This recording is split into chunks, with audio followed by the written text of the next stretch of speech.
North West Cavalryman Show, the podcast where your host, Rick Skolrud, discusses politics and news from Canada, the United States, and around the world, from a conservative perspective.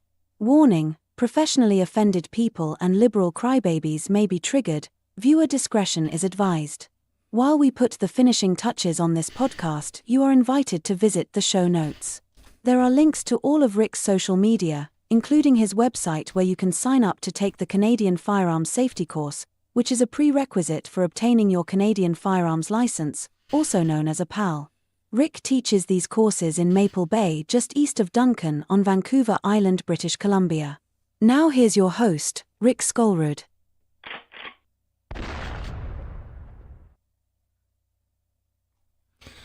Hey everybody, how y'all doing tonight?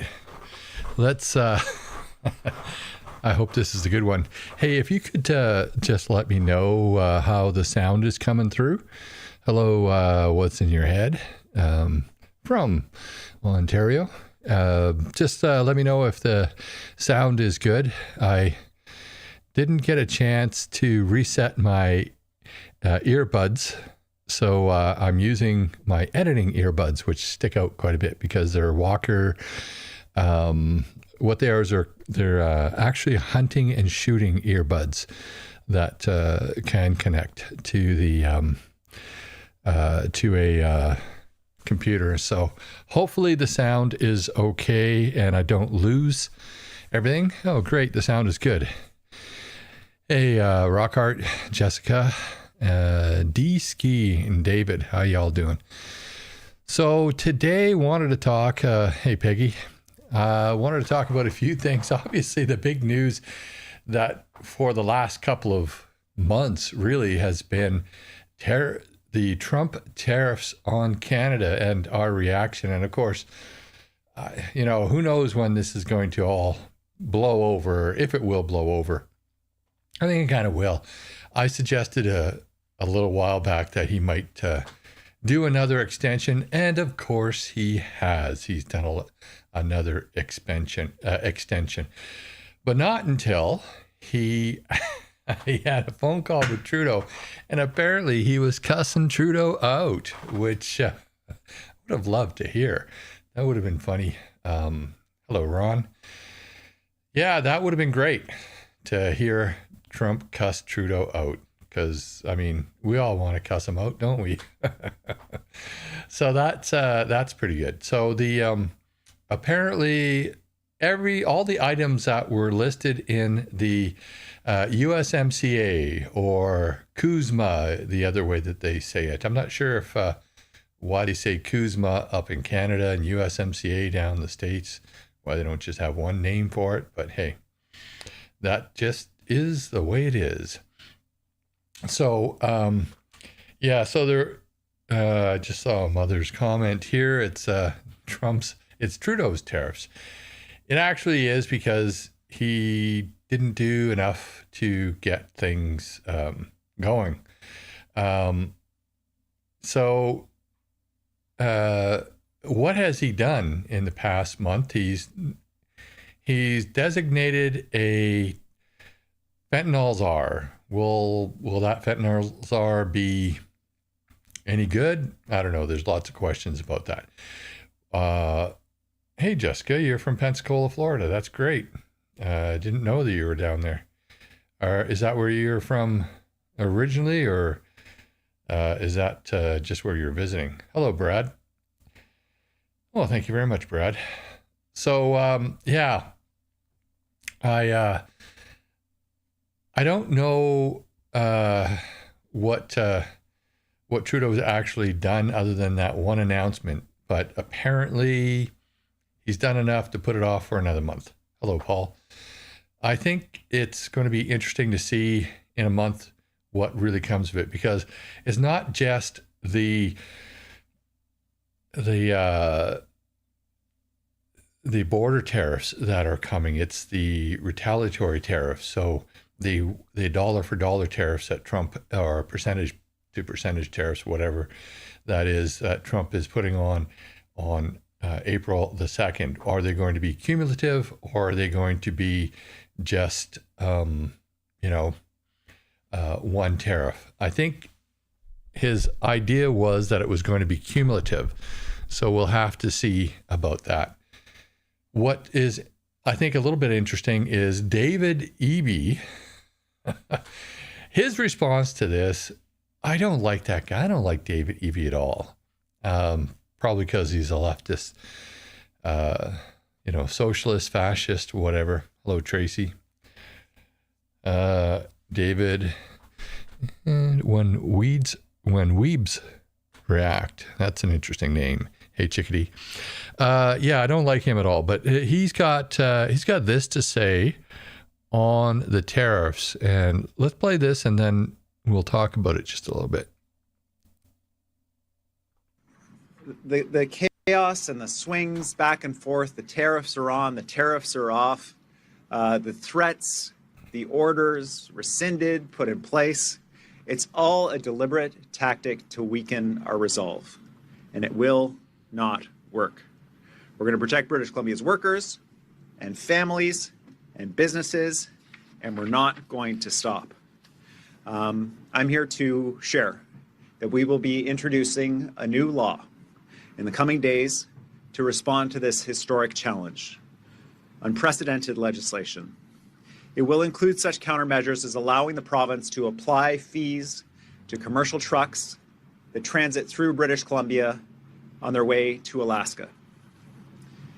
If passed, it will provide legislative authority to remove internal trading barriers that stop us from trading with our partners and friends from coast to coast to coast. Among other authorities, the legislation will give government flexibility to respond rapidly to executive orders from the President as they arise. It will also assist us in developing the long-term solutions that we need to ensure our economy grows, and that although we face this threat right now, we will come out the other side stronger, more united, and more prosperous than ever.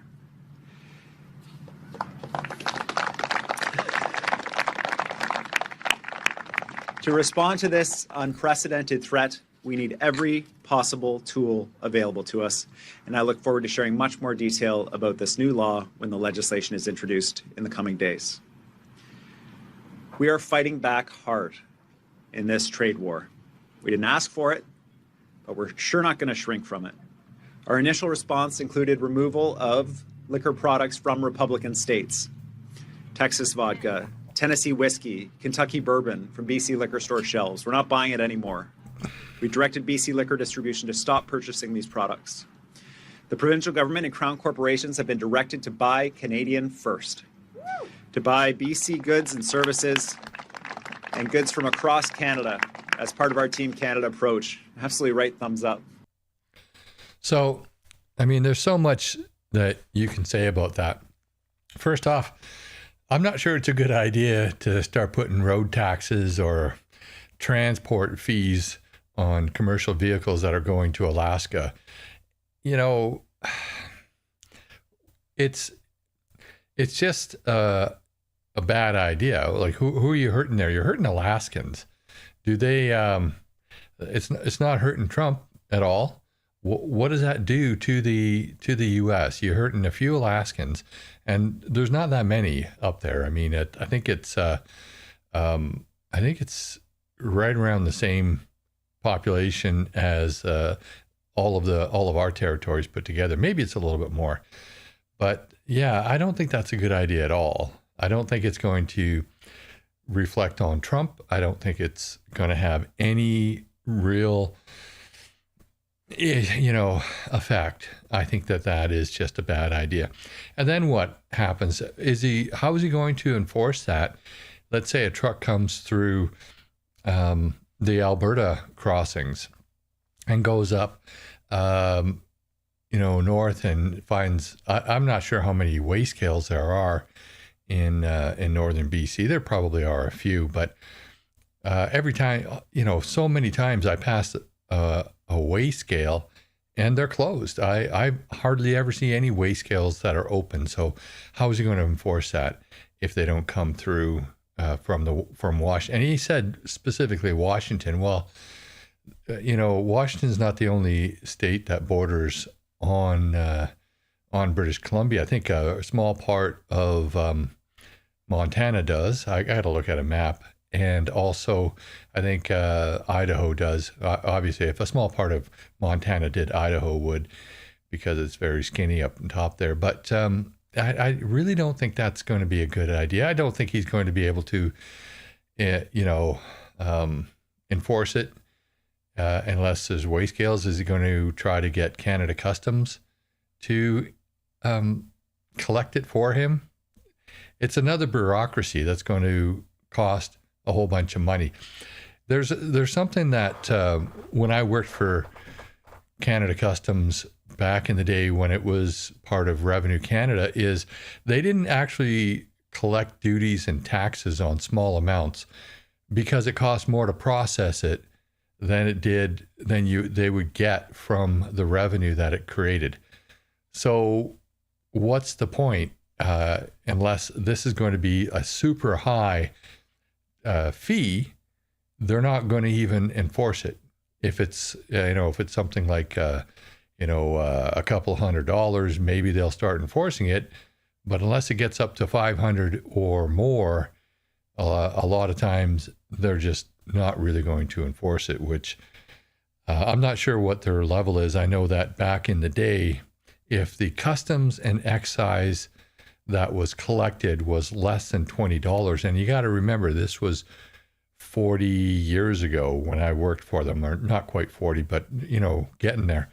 So if the customs that they collected was less than $20, or the tax and the customs, they didn't bother. They just waved you through because it cost more to process it. I would imagine that's quite a bit more now. Like, what would it be? Like over $100, maybe over 200. I don't know. It could be that they're going to add it on to, through all of these customs brokers. But thing is when things go from the lower 49 or 48 to Alaska, they're probably in customs bond. So they've got a tag on it, a seal on it, and they don't actually get opened in Canada. They're not subject to customs and excise. So now he's going to put something on it, basically a road tax. So I can't see him doing that at the border unless it's a super high fee, which would be just ridiculous. And, how many times have you passed weigh scales and they're almost all closed? I think what they do now is they do roving patrols with the CBSA. Is it CBSA? No, it's not CBSA. It's the road safety dudes. Anyway, I don't think that's a good idea, especially since it's going to Alaska. They're already paying a premium for everything they get up there, and it's not hurting. It's just hurting a few people. It's not going to put much pressure on Donald Trump. I don't think so anyway. So then he talks about U.S. products, specifically from Republican states. And I have a bit of a problem with that. This is what he said later in the press conference about why he's doing it for Republican states. Katie? Why only remove booze from red states when the biggest competitor for BC wineries is, wine from Democratic states? And further to that, if there's a pause on this trade war, will that booze retaliation also be paused? We'll work with Team Canada on a unified approach. But my inclination is no, the products stay off the shelf. They're not going back on the shelf until the threat is gone. And our actions and our responses will not stop until the threat is gone. And even after the threat is gone, we will redouble our efforts to diversify our markets so we're never in this position again. We focus on Republican states and their products because we know who's doing this to us. We know who's enabling the president to attack us. And it is the Republican politicians who are standing by silently as companies in their jurisdictions, the people that they swore to represent, are hurt by these tariffs. as the people who live in the communities that they swore to represent face more expensive homes and gas and electricity and products on the shelf, including food, after campaigning that they were going to lower costs. So we're sending a message to those allies of the president. We see you. We know you're the ones who are doing this to us. Stand up for your constituents. Deliver a message to the president. These tariffs hurt everybody. And if they do that, he will stop the tariffs. And then we can all move on to a better place of being able to try to reestablish some sense of normalcy in our relationship at the political level. A normalcy in politics. Is there any such thing, especially with people like him around? Hello, Alice, David. There's a lot of people who've jumped in here. Liam, Dwayne, Sir Law, David. I think I've said the other David, another David. Hodaka. I'm probably pronouncing that wrong. I think I've said hello to pretty much everybody. Ron. Hello, Ron. So anyway, I think they're just causing a lot more bureaucracy with all this stuff. And, you know, David, I think that you're just being an idiot by doing all this stuff. Really, the only people that you're hurting, well, the people that you're hurting the most are fellow Canadians. And that's what all of these tariffs that other places are talking about, and these taxes, and the federal government putting reciprocal tariffs on, that's just a tax on us. And the fact is that most of us will end up having to pay it because, for a lot of the things, and a lot of times we don't check. Maybe we should check, but we don't check as often as we should.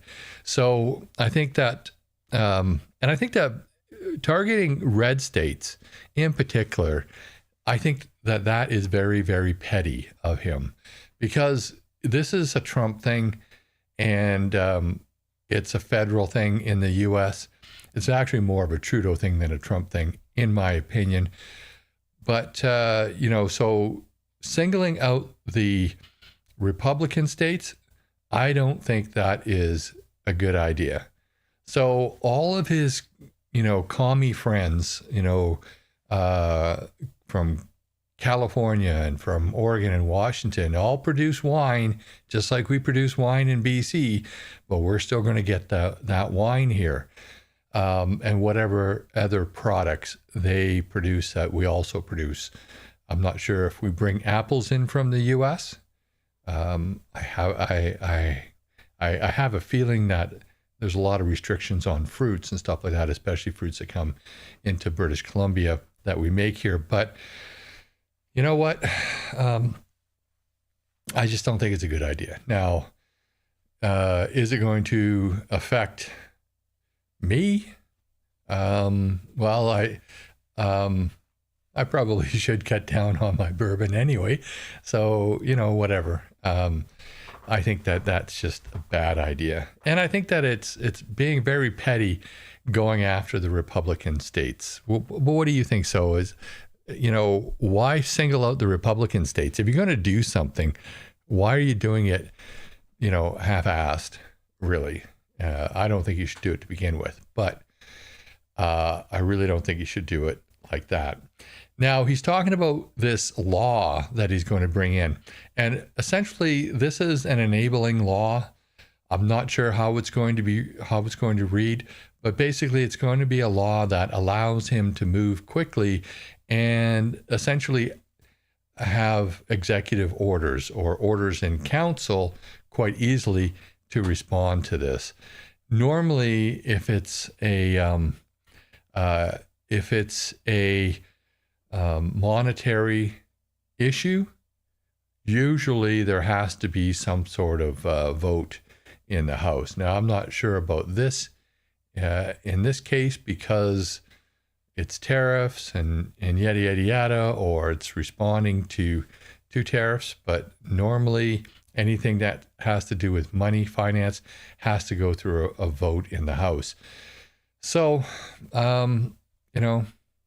I don't think that's a good idea. So Robert's saying that only 15% of toilet paper is made in Canada. Well, that's pretty crappy. Yeah, don't think it's a good idea. So what about what Trump is saying? You know, are we doing enough to get drugs stopped in Canada? Obviously, he thinks that we've done enough in the short term, or that we're moving in the right direction, or he wouldn't have reduced or put a pause on the tariffs, giving us a bit of a reprieve. But, you know, are we doing enough? Well, I think this next story tells us almost everything you need to know about that. Seconds before a home in Langley erupts, bursting into flames and rocking the community. Now a heap of rubble. Neighbors are still in shock as police confirm a body was found underneath. It's terrible. It's very sad for the family, you know. Outside, a single bouquet of flowers laid near the now demolished home at 196 and 73rd Avenue. At least 5 other homes, including a daycare, also damaged. Given the inferno that was burning that day, there's a lot of videos out there, and you can see how hot that flame was. I can't speak to specifically the condition, but one can only imagine with that much heat from a fire. RCMP not sharing more details about the deceased, but 2 other people were rushed to hospital at the time of the explosion in critical condition. Police also say their investigations have pointed to what could have caused the home to explode. Close examination over the weekend, we can say that, you know, we're looking at items that may be consistent with the drug harvesting lab. Something neighbors say they've long suspected. And I just saw the forensics trucks here, and huge propane tanks were brought out from the back end of the house. So it just makes you wonder, you know, what was going on here. RCMP say they're still working with the BC Coroner Service to determine the identity of the person who was found dead inside. Anyone with information is asked to contact Langley RCMP. Abigail Turner, CTV News, Langley. So I think that tells you a lot. We are so far behind in drug enforcement in Canada.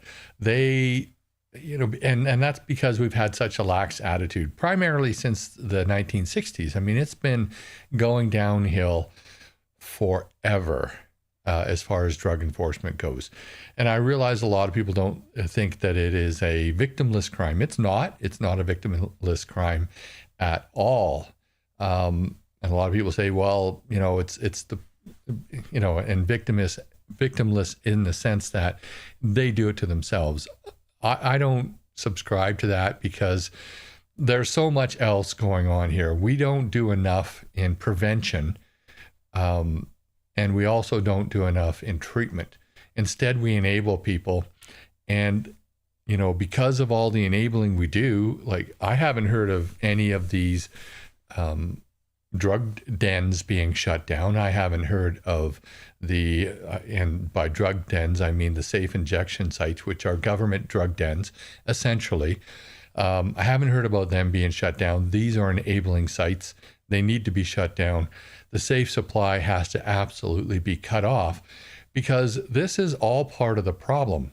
They're getting these drugs one way or another, and because of that, there's still a market. There's a market for the heavier stuff. So when I was posted in Banff, Alberta, this was prior to 2002, because I went to Japan in 2002 for 3 years. But prior to 2002, right across the street from where I lived, there was an explosion in an apartment building. And I was first to respond. I was working, so when I go there, my wife's out in the front lawn watching all this go down. Essentially, what was happening is some guy in an apartment was making weed oil, and which is very dangerous. Basically, you're using a lot of alcohol. You're cooking alcohol with this shake, basically stuff, and you're making weed oil out of it. And he blew himself up. He come out of there with his hair on fire and everything. Serves him right. And this has been going on for years. I don't believe that we're doing anywhere near enough. I think it's been decades that we've been ignoring this problem. We haven't been doing, and we should focus mainly on getting people out of the lifestyle and keeping people out of the lifestyle instead of enabling them. But that's my opinion. So I've had firsthand experience with this kind of stuff. I've done, we've been in, I've done raids on drug labs in Surrey, British Columbia, quite a few of them. And those are really dangerous. You know, you got to go in there with respirators and the toxic fumes that are coming out or off of the substances, and the way they manufacture it. It's very dangerous. And people are getting harmed who aren't even in the culture. So I don't believe we're doing enough at all. And it starts with mental health, basically. It's when I was in Surrey, a lot of time, like every time I've been in Surrey, I work a night shift, especially in Whalley, Guildford, and Newton. Almost every call you go to, somebody is on drugs or alcohol, usually drugs. Nowadays, it used to be more alcohol prevalent. And there's so many people who are mentally ill who are telling you about how they're self-medicating.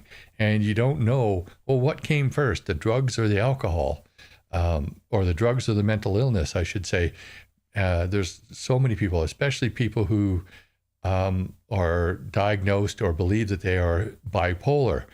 Well, a lot of these drugs cause a lot of mental illness. Even cannabis causes a lot of mental illness and actually brain damage. I don't know. I know there's probably going to be a lot of people who disagree with me here, but the fact is, and I've read books on this and I studied it in university, cannabis causes more brain damage than any other drug other than PCP. Alcohol does cause more brain damage, but only in the later stages of alcoholism. So cannabis causes a lot of problems. It also causes problems with your hormones. It causes problems with your reproductive organs. Has 10 times the cancer-causing agents as cigarettes, and the list goes on. But one of the most scary things is, and I know a guy, he's a son of a friend of mine. When I was posted in Alberta, I knew him. He had what's called cannabis psychosis, and it's a real thing. It can happen. He went into a psychotic episode. So, and he ended up being hospitalized. So the problem is, it's, you know, we think that it's a benign drug. It does lead to other things, especially, you know, and the alterations that it does to people's brains. I'm of the concern that anybody under the age of 26 probably shouldn't even be drinking. Now, I know we can't prohibit them if they're over the age of 19 in BC, 18 in other provinces, 21 in the States. But your brain isn't fully developed until you're 26. So that's actually a real huge problem, because you are getting a lot of damage to your brain when you do that kind of stuff. So, yeah, beans and beer can certainly be dangerous there, Michael. Dangerous to everybody else around you. So are we doing enough? Absolutely not. What can we do? Definitely for the quote unquote hard drugs, we should definitely be being shut down the flow of that. This decriminalization, this legalization of the so-called hard drugs, we absolutely have to pull back on that. And this safe injection BS, that is just crap. This safe supply, that's just crap. it all leads to a dysfunctional society. I was actually watching. The funny thing was, I was actually watching an episode of the Dave Rubin Show, and Dave Rubin, he's not shy about it. He smokes drugs when he goes to California, and he did. I think he smoked drugs during an episode of the Bill Maher Show when he was on there. But somebody asked him, well, would you support the decriminalization of cannabis in Florida? And he said, no, he wouldn't. And I thought, well, that's kind of weird. Why wouldn't he? He's a drug user, probably a very casual drug user or whatever, occasional drug user. But he made a very good point. The societal impacts are far greater than you think. And what happens to a society afterwards, far greater. But anyway, I know a lot of people are going to disagree with me on that, but it does lead to the more serious, well, I think it's serious, but it does lead to the other stuff. It is a gateway drug. I think we should really focus on getting people healthy and clean instead of what they're doing in British Columbia and in the rest of Canada. So, and that house exploding in Langley is a perfect example of that. Like, why would we continue to promote this stuff? So dangerous in and of itself, but also the other effects of it, the crime, the organized crime, the explosion, the house is blowing up. So I just don't think that's a good idea. So, I'm boring you, Tracy? Sorry about that. So the other thing I want to talk about tonight was Jeffery Rath. Jeffery Rath, I did a video on this. Actually, I posted it yesterday. It's got quite a few views. And he's a lawyer from Alberta. I think he's a lawyer in Calgary. I reached out to him. I'm going to try and get an interview with him. I don't know if he's responded to my emails because I haven't had an opportunity to look at the emails yet today. But he's part of a group, and there's more than one group in Alberta that are proposing that Alberta separate from Canada, become the 51st state or whatever. So he is trying to organize a delegation to go down and meet with some Trump officials to say that, or that Alberta is ready to become a 51st state or a territory, or have some sort of other arrangement like an economic union. So be their own nation state, and then have an economic union with the United States. And I think there's a lot of people who have a lot of different views on that, which would be better, which wouldn't be better.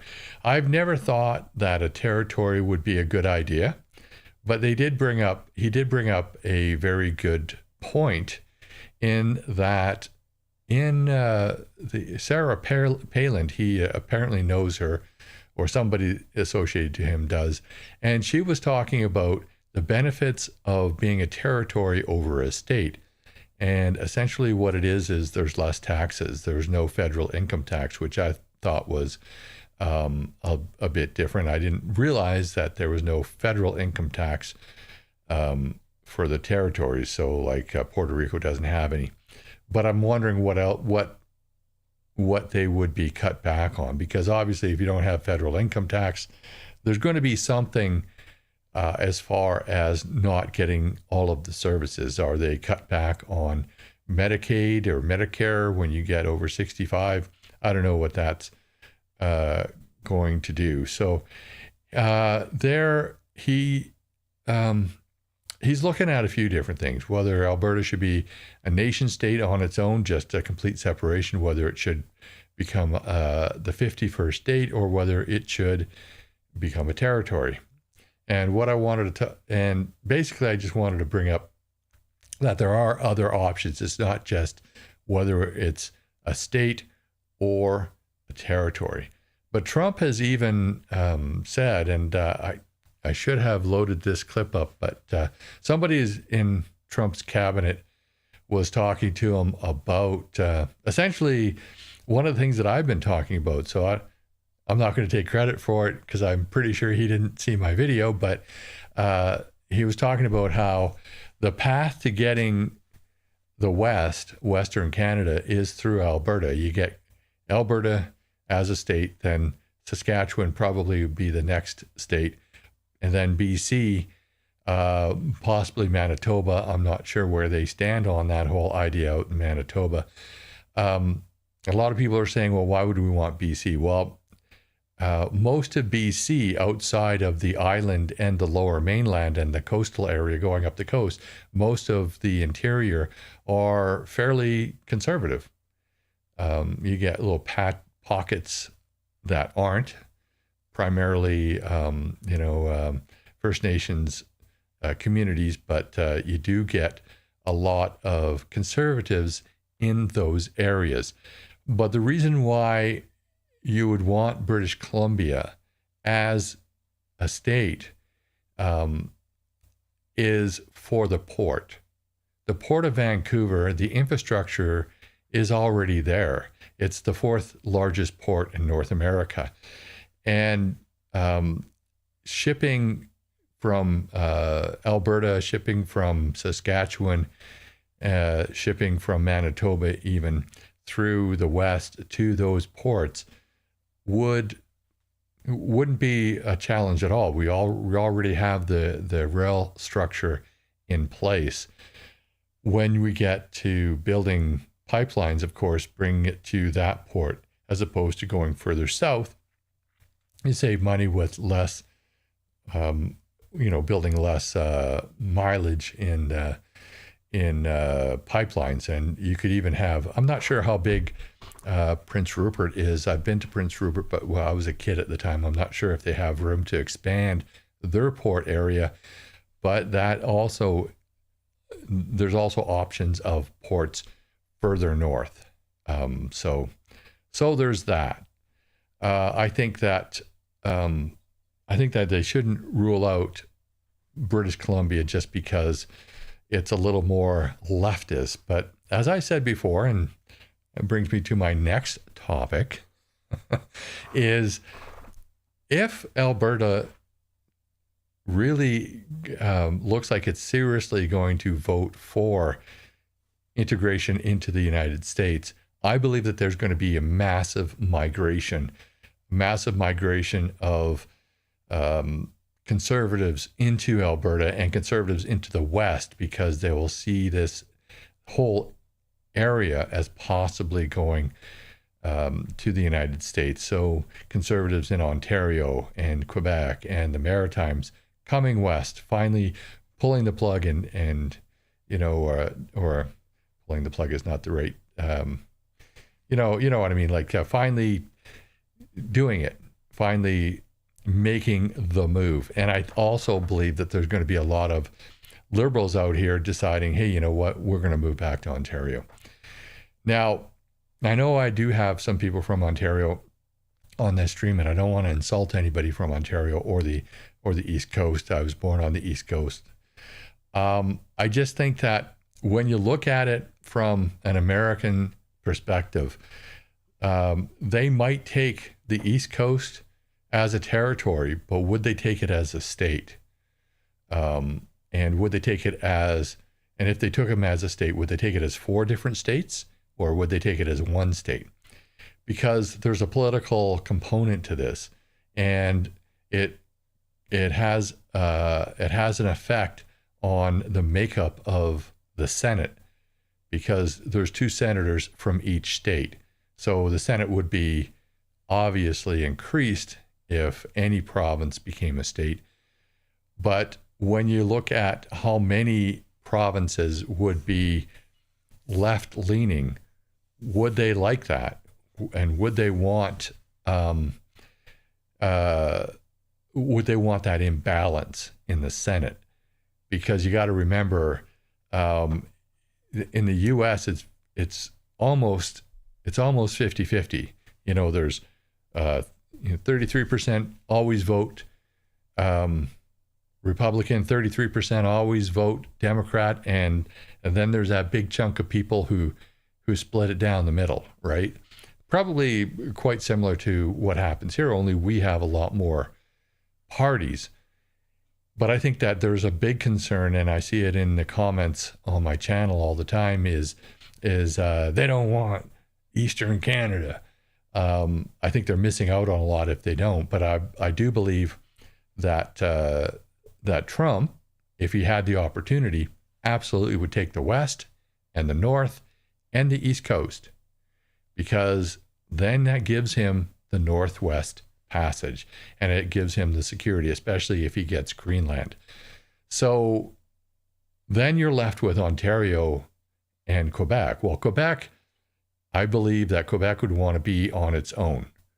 I think that it would be their opportunity to do what they've wanted to do all along, is be their own sovereign nation.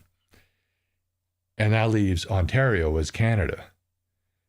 They do have the resources in what they're now calling the Ring of Fire, which I think they've culturally appropriated that term from the Pacific, but whatever.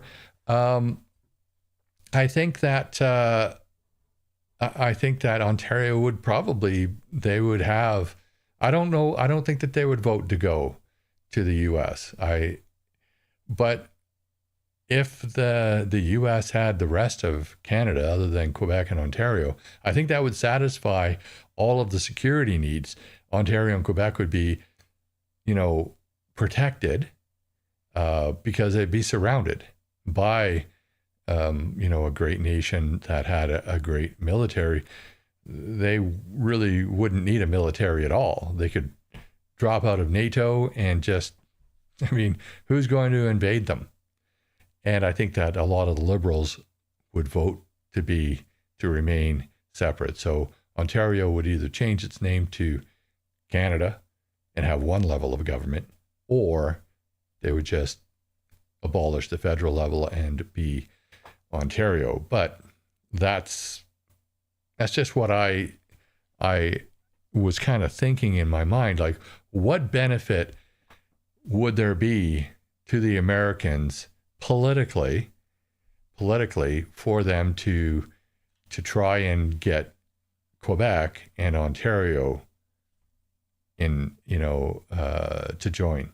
They got a lot of benefit out in the West because we got a lot of the resources, and politically, a lot more people are aligned with the Republicans. So there could be, 4 or even 5 states in the West if you split British Columbia. On the East Coast, they could have territories which would have a lot of benefit and very low taxes, and it wouldn't upset the political balance as much. And then the North, of course, territories, they've got what they want. They've got the security, they've got the resources.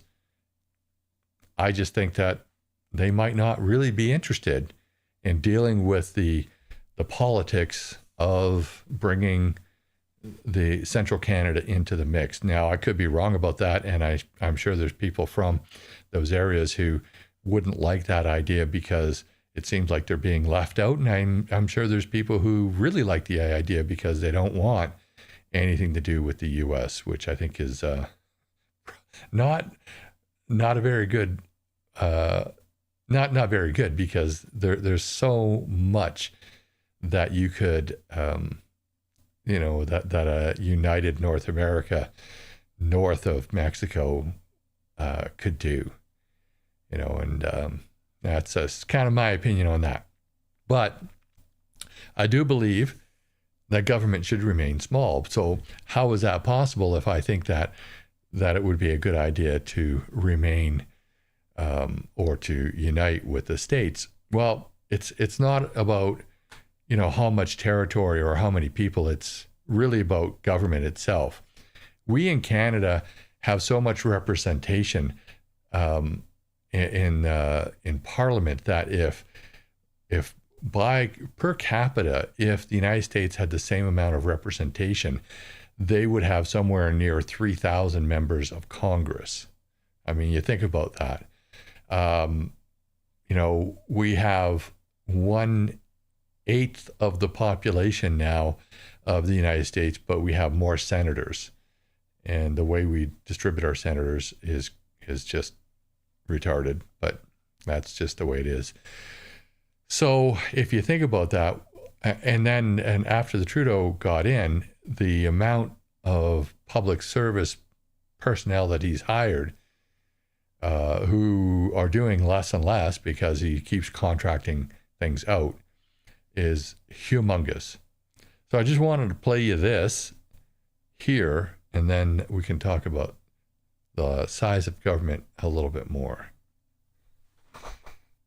Hey y'all, I don't know if you know this about me, but I'm a big fan of Ronald Reagan. And a few days ago, I decided that maybe I should start recording some of his speeches, as in presenting them, in my voice, because I think that a lot of his speeches really relate to a lot of the things that we're going through today. So this is one of the speeches that I recorded. And so take a look at this, and afterwards, let's talk about it. We, the people, tell the government what to do. It doesn't tell us. We, the people, are the driver. The government is the car.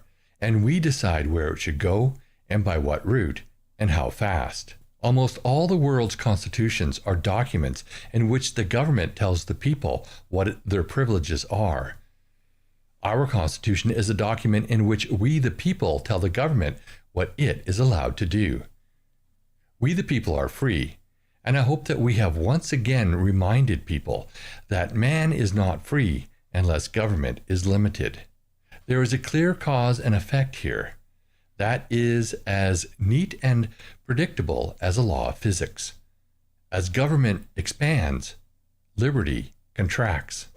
Well, I hope you've enjoyed that. Now let's get back to the live stream. So I recorded that earlier because saying that speech without flubbing it, probably I would have flubbed it. So I decided to record that earlier. Now, the thing that I think is really important to look at, and as a conservative, most conservatives, one of the principles of conservatism and being a little bit more on the right side of the spectrum and the right side of history, in my opinion, is that we do believe in smaller government and more personal responsibility for our actions and for our, welfare. Whereas, you get to the later or the left side of the spectrum, you get more bigger government, more, people thinking that the government should take care of them as if they're all children and they need to be taken care of. And that's what one of the big problems is. You have, we have people who are children. They never grow up. And that's essentially what the left is. Children who never grow up. They always want to be taken care of. And they want, so, I just can't fathom why people would want to do that. Why people would want to be taken care of all of their lives, cradle to grave, essentially, and which a lot of countries do. I just don't think that it's a Western value and I think that if you come here, we should focus on Western values, and the Western value, probably the best Western value I know of is to keep government small, to, fend for yourself, to do for yourself instead of having other people do for you. That keeps our taxes lower. That allows us to choose for ourselves what's appropriate for ourselves. And I think over the last few years, we've seen huge amounts of government interference in our lives. It's, let's obviously the trucker convoy, the seizing of bank accounts, that was one kind of example of government interference, but also, and obviously the mandates and whatnot, and the forced lockdowns. But you also have this trans ideology where they're telling kids that they can pretend to be something that they're not in school, and they're not going to be informing the parents. They're telling kids that they can and should go to trans drag show, whatever at the library, interfering in our lives. We're telling kids that they can change their pronouns without their parents knowing, interfering in lives. And now the Canadian government brings in all of these social programs, which sound good on the surface until you get down to it. Well, we should really be paying for a lot of those things ourselves. And if government was smaller and we paid less taxes, we would be able to pay for a lot of those things ourselves. So when they bring in school food programs, I have no problem with you bringing in a school food program if that is for a family that has, that is living in poverty, which they've created 25% poverty in Canada. That is just a way to keep us subjugated to them. I truly believe, and I hope I don't come off as a conspiracy theorist on this, but I truly believe part of the reason that they've done this is to keep us subjugated. So they create this poverty situation. They create this large government situation. We pay all these taxes. We get all of these higher costs because they keep printing money and money and money. Well, that is a way to keep us subjugated. So we always have to rely on the government. We can't do it ourselves. That, to me, is really, really evil. But that is, I know that not a lot of people in Canada agree with that, but I think that a lot of people on the right side of the spectrum, and the right side of history, in my opinion, is, would agree with that, and people on the left would not. People on the wrong side of the spectrum. So, that's pretty much all I had to say for tonight. I'm actually lucky that I'm feeling well enough to say anything, because I wasn't feeling great earlier on. I thought about not doing a live stream, because I came off a 72-hour fast, and I ate way too much in my first meal. And I was, don't do that if you could come off the fast properly. But those fasts you don't do all the time. You just maybe do it twice a year. All right, so I'm just going back to some of the comments way back. I can only go back to about 15 minutes because I've been talking so long. There's been so many comments. Hello, Lyle. Can't believe what's happening in Canada. Used to be an awesome country, but the last 9 years have ruined it. You're absolutely right. Hello, Wanda. Hi, Canada, coming to you from Eden, North Carolina, I think that is. Welcome, Harley Man. How you doing? Canada diesel to separate is also moral action. Oh, that must be somebody's name. Yeah. Hello, Michael. Mike Pierce, how you doing? Reagan was an actor. He was an actor, but he was a great communicator. And I think in my lifetime, I consider him to be the greatest president in my lifetime. Now, I came after JFK. I don't know if he was or was not a great president. I think that, hey, you know what? Let's just talk about presidents for a bit. My favorite president was Ronald Reagan. And I think that he was just a really great communicator. He was an economist. But the left-wing media just, they hated him like he was George Bush. They didn't hate him as much as they hate Trump, but they hated him like he was George Bush, which I could never really understand.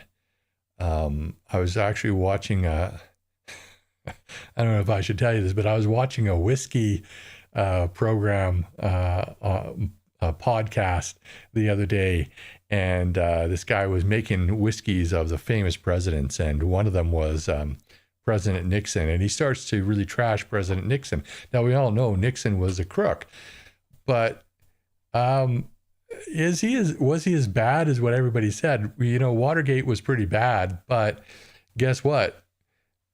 We know for a fact that Biden and Obama and Clinton did far, far worse, but they weren't called out on it. And of course, those are all Democrats. So I think it's funny how Nixon, the only president that resigned because of impeachment, is getting so much hate, but what he did wasn't actually as bad as what Clinton and Hillary Clinton especially, but also Bill, I think, and Biden and Obama did. So I think that's hilarious. But I really think that that Reagan was the best president. I think that George W. Bush Jr., I think that he got a raw deal. He wasn't as dumb as what everybody made him out to be. He did have a lot of flubs. He wasn't a very good public speaker. But when you look at everything that all of the Democrats have done, yeah, he wasn't a bad guy. He didn't do all that bad. But anyways, so Jennifer mentioned UBI. That's been, that is being brought up all the time in Canada, especially with the Liberal leadership race. That is something that we absolutely have to avoid, because that is so damaging to our country. So Kenzie, how you doing? I have to say many times, just in a better way. I'm not sure exactly what you're talking about, but I'll read down here. Maybe I'll catch up. I can't go back any further than 6:49 p.m. The East has been the root of all hardships in Western Canada. What's in your head said that. I do believe that things are unbalanced in Canada. I think that the people out East are great. I have so many friends out there, but the political situation is untenable, I think. Just kind of scanning through this just really quickly to see what is going on. Hey, Joe Duracell and Firecracker, how you doing? And Kyle, how you doing? Sir Canadian Diesel, how you doing? Paul, Dwayne, how you doing? I think I said hello to Dwayne already. Lyle Nicholson, how you doing? Scandinavia Sunset, I think that's how you say it. How you doing? Interfering with children's national modesty is not education. What I also think is horrible. Hello, D-Ski. I don't think I've said hello to you. What I think is really horrible is all of these puberty blockers, early transitions. I think the transition is just is the wrong way to go anyway for anybody, because it doesn't solve any of their mental problems. It actually makes them worse. They're more likely to commit suicide. And I knew a guy who became a girl. He was a police officer. Went to I think he did it in Taiwan or someplace, and came back to Canada. I didn't have anything against him, and yes, I'm calling him a him. Don't cancel me for it, but you can't change your DNA. But the point is, he had all sorts of medical problems afterwards.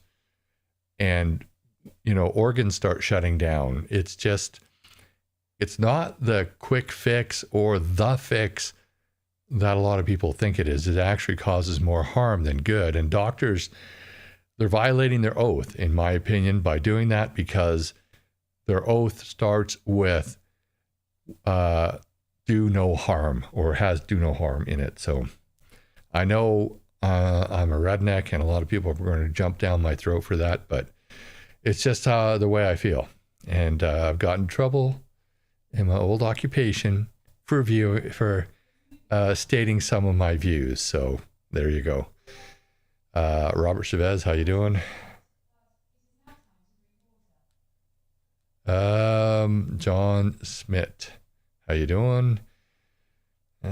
Historical event, how you doing? Rights aren't granted in Canada. They aren't respected. Yeah, I had a whole stream on rights. Rights are not actually granted by anybody, but as I said in that little speech that I repeated from Ronald Reagan, their constitution limits what the government can do, whereas a lot of constitutions grant people the privilege of doing whatever the Constitution allows them to do. So it's a bit backwards in Canada. I do believe that we need to limit government, not go the other way. Hey, Annette, I don't think I said hello to you. Born Free, hello. Burl C, hello, how you doing? Let's see, any comments that kind of catch my attention. I'm up to 6:55 now, so about 7-8 minutes ago. Yeah. Socialist safety net is government. Well, the social safety net is. I don't disagree completely with a social safety net, but I think it should be temporary unless it's like a long-term thing. Like obviously, if you've got a long-term disability that you didn't cause, so you didn't go and do crack or whatever and end up with some sort of disability there. But even then, I mean, we have to be compassionate. We have to look after people. I just don't think that we're doing it right. I think that we're doing it too much. You give people too much, they become too dependent on you, and that's not good for anyone. So let's see. I think so. Somebody said they're in communication with 5 premiers and also Pierre. So the Sear Canadian Diesel. So it's good that you're getting really, really involved. Signing out. Dog duties. Okay, well, see you later, Dave.